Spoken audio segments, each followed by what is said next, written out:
Non, non, c'est pas la fin de la chaîne, vous inquiétez pas. Vous débarrassez pas de moi comme ça, ok? Bon, je pense que c'est le temps est venu de parler un petit peu de ce qui se passe depuis 1 an et demi sur la chaîne, du fait qu'il n'y a pas énormément de vidéos sur la chaîne, du fait qu'il se passe pas grand chose, que ce soit même sur Twitch en fait.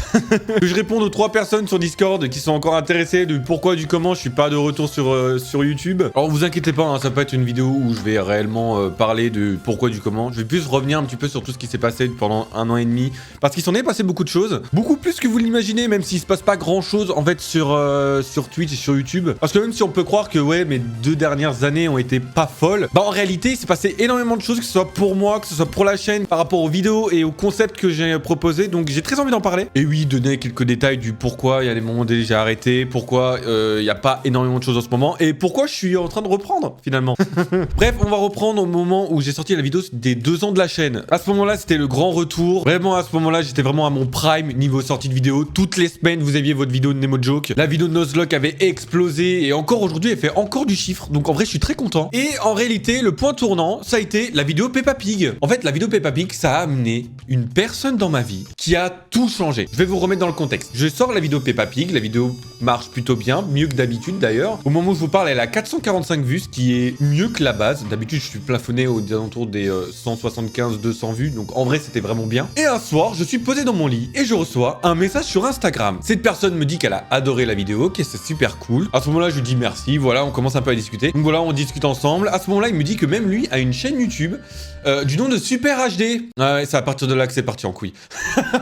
La vérité, c'est que je dis ça comme ça, mais la vérité, c'est vraiment vrai. Super HD, ça fait maintenant 1 an qu'on se connaît. Il a littéralement changé ma vie de créateur de contenu. Parce que moi, où j'avais pas beaucoup de contact avec d'autres créateurs, lui en avait beaucoup. Et ça a surtout changé sur Twitch. Alors sur YouTube, vous n'avez pas réellement vu cela, à part quelques vidéos avec d'autres youtubeurs, d'autres streamers. Sur Twitch, ça a mis le bordel. Car HD m'a fait connaître Skygrease qui m'a fait connaître TubeStory, qui est maintenant l'un des partenaires de la chaîne Twitch. Pour faire simple, TubeStory, c'est un regroupement de streamers et c'est trop cool. De TubeStory, j'ai connu Diggy, qui avec lui, j'ai fait énormément d'événements. Et d'ailleurs, c'était incroyable. Chaque événement avec Diggy, c'est incroyable. Et vraiment, ça m'a fait du bien. Faut savoir qu'en fait, jusqu'aux 2 ans de la chaîne, j'étais tout seul. Je faisais mes vidéos tout seul, je faisais mes streams tout seul, j'avais jamais d'invité à part mes amis à moi. Et franchement, ça m'a fait vraiment du bien. Puis surtout, aujourd'hui, c'est vraiment devenu des groupes de potes. C'est souvent hors live, on s'appelle, on se parle, c'est cool. En vrai, je me suis fait des potes, streamers. Juste, c'est trop cool. Bref, on va avancer le temps jusqu'au 6 août 2023. Et jusque-là, pendant 1 mois, il n'y a pas de vidéo. Parce qu'à ce moment-là, je me suis mis à bosser sur une emmerde. Alors, c'est à ce moment-là qu'on va commencer à parler des events. Alors, si vous voulez savoir sur toute la conception, sur toute l'idée du concept de l'event, je vous conseille d'aller voir le free trade que j'ai fait avec Skygrease. Là-dessus, on revient vraiment sur toute la conception de l'event, sur comment j'ai imaginé l'event, comment je suis venu à j'ai envie de changer de overlay à je fais un événement à la Fortnite. Non, j'avais vraiment, en fait, ça fait très longtemps que je fais du montage, que je fais des effets, que je fais des trucs. Les events, ça a été vraiment une manière pour moi d'essayer de nouveaux trucs. Et vraiment, c'est trop cool, c'est quelque chose que j'ai pas réellement vu sur Twitch, ce genre d'événement. Et franchement, c'est trop bien. Je suis très content que ça vous ait plu, même si sur YouTube, c'est pas le truc qui marche le plus. Mais aujourd'hui, je sais que c'est des vidéos qui, quand je le montre à d'autres créateurs, je dis voilà ce que je sais faire, venez on travaille ensemble. Et en vrai, c'est à partir des events que je n'arrive plus à tenir un rythme de vidéo. C'est vrai. Alors, il y a plusieurs raisons à ça, en vrai, hein. Les contenus qui commencent à me faire chier, les best-of qui m'amusent de moins en moins à faire. C'est toujours le même contenu, le même vidéo, et à force, bah ça me donne moins envie. C'est pour ça que après les events, j'ai vraiment essayé de faire d'autres choses, que ce soit des vidéos avec d'autres personnes.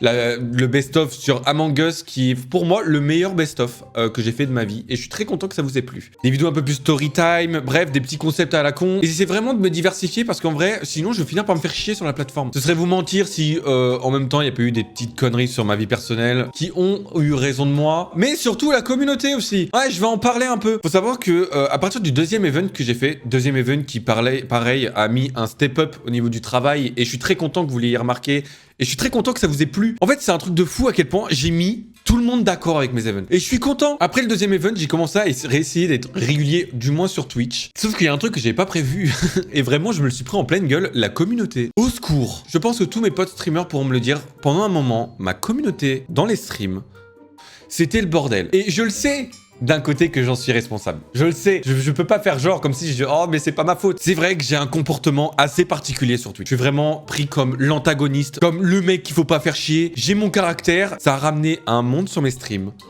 insupportable. Et quand il arrivait ces moments où justement bah, ça allait plus trop dans ma vie personnelle et que je me suis dit que je vais un peu stopper parce que en fait j'arrive pas à faire des blagues, et bah cette communauté que j'avais créée est devenue encore plus toxique, à m'envoyer des messages pour me dire quand je stream, que je suis long, à me dire littéralement sur mon groupe Discord, d'ailleurs rejoignez mon groupe Discord, bon moi je me barre, je viendrai plus sur tes streams, t'es désagréable et t'es plus motivé. Eh ça donne envie de revenir.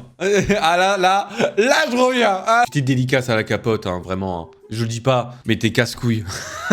Alors, je dis tout ça, mais en réalité, je suis très content de la communauté que j'ai créée, en vrai. Je crache beaucoup dessus, mais en vrai, c'est cool. Et du coup, on en vient à aujourd'hui, et quand je regarde les 1 an et demi qui se sont passés depuis... bah, je vais être honnête, je suis partagé entre... Je suis super content de cette période, parce que c'est vraiment le moment où j'ai voulu faire ce que je voulais. Tout ce que j'ai voulu faire, je l'ai fait. Que ça soit les events, les vidéos que je voulais faire. Je me suis pas forcé. Vraiment, je me suis forcé à aucun moment. J'ai faire les streams que je voulais, les events que j'ai fait. J'ai rencontré des personnes incroyables. Mais d'un autre côté, j'ai été invisible sur les plateformes. Alors d'un côté, je me suis consolidé. C'est-à-dire que Nemojoke, dans la petite sphère, on sait à peu près qui c'est, tu vois. Mais des fois, je me dis, ouais, si j'avais été un peu plus présent sur des plateformes, j'aurais pu aller plus loin que ça. Certes, on reconnaît que je fais du bon contenu, que je fais du bon montage, du bon taf, mais au niveau de l'avancée, d'acquérir de nouvelles personnes, de nouveaux abonnés, tout ça, bah j'ai stagné. Et du coup, vous allez me demander, mais c'est quoi l'avenir du coup? On continue dans la même lancée ou pas? Alors déjà, je tiens à être honnête. Si je fais cette vidéo, c'est que j'ai envie de reprendre. Non, parce que voilà, non mais on va être honnête. Je sais que ça va faire plaisir à HD, voilà, je fais une vidéo sur YouTube. Ça me fait plaisir, je te la dédicace. Voilà, je te le dis, je te la dédicace, ça me fait plaisir. D'un autre côté, je vais pas me forcer à faire des best-of. Je vais être clair, voilà, je vais être honnête. Je vais plus me forcer à faire des vidéos. Je vais en faire, mais je vais plus me forcer. Par exemple, il y a une vidéo que j'ai mis en privé, la vidéo sur Mario Kart. Vous l'avez eu, je l'ai mise de côté. C'est une vidéo que je ne suis pas fier, que j'ai vraiment fait pour pouvoir être dans une vidéo par semaine. Et quand je l'ai sortie, elle est bien, en vrai elle est bien, mais j'en suis pas fier. Je pense que c'était vraiment le dernier best-of que je pouvais sortir de cette manière. Je pense que la terminologie best-of pour les vidéos gaming va disparaître sur ma chaîne à partir de maintenant. Savoir que j'ai même voulu à un moment donné mettre les best-of sur une autre chaîne, tellement faire des best-of, j'ai plus l'impression que c'est moi. Les best-of c'était bien au début de ma chaîne parce que ça m'a appris énormément de choses sur les montages et tout. C'est là-dessus que je me suis fait la main, mais aujourd'hui ça ne me représente plus. Je sais faire de meilleures choses, je sais divertir de meilleures façons, mais je pense qu'il est temps pour moi d'évoluer vers un contenu qui me représente plus. Et malheureusement les best-of dans leur forme qu'ils étaient à l'époque, ça me colle plus à la peau. Par exemple, la dernière vidéo sur Five Nights at Freddy's me représente beaucoup plus le délire où je fais une petite intro, où je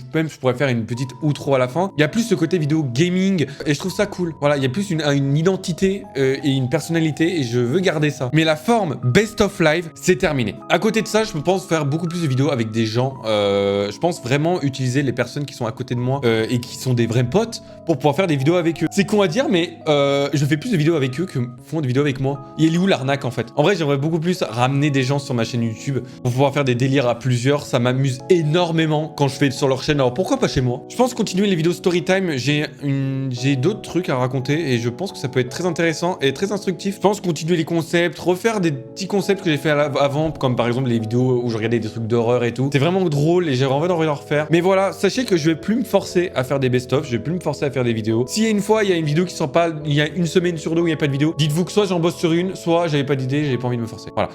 Je suis honnête avec vous. Niveau des lives, je pense pas reprendre de sitôt. Pour être honnête, les lives, j'en ai un peu saturé, pour être honnête. Voilà, j'en ai un peu plein le cul. Niveau jeu, je sais pas à quoi jouer. Sur les lives, je sais pas quoi faire. Donc, pour l'instant, je réfléchis à ce que je vais faire en live. On a des petites idées avec d'autres streamers, d'idées d'émissions, tout ça. Bref, je vous dirai en temps voulu. Vous inquiétez pas, on bosse en interne. Oh putain, comment je dis ça? Calme-toi, t'es qu'une merde, ok? Interne, ça veut rien dire chez toi. Bref, Nemo is back. Vous inquiétez pas, je vais essayer de faire mon maximum pour vous divertir. Je suis pas démotivé, même si pendant un moment, je l'ai été. N'oubliez pas au moins de vous abonner, tout ça, c'est très important. Montrez-moi que vous êtes là. Voilà, mettez-nous dans les commentaires que vous êtes là, que vous attendez les vidéos de Nemojoke, que vous m'attendez au tournant. Et puis voilà, on se retrouve dans une prochaine vidéo. C'était un plaisir. Ciao, ciao. Au revoir les gars.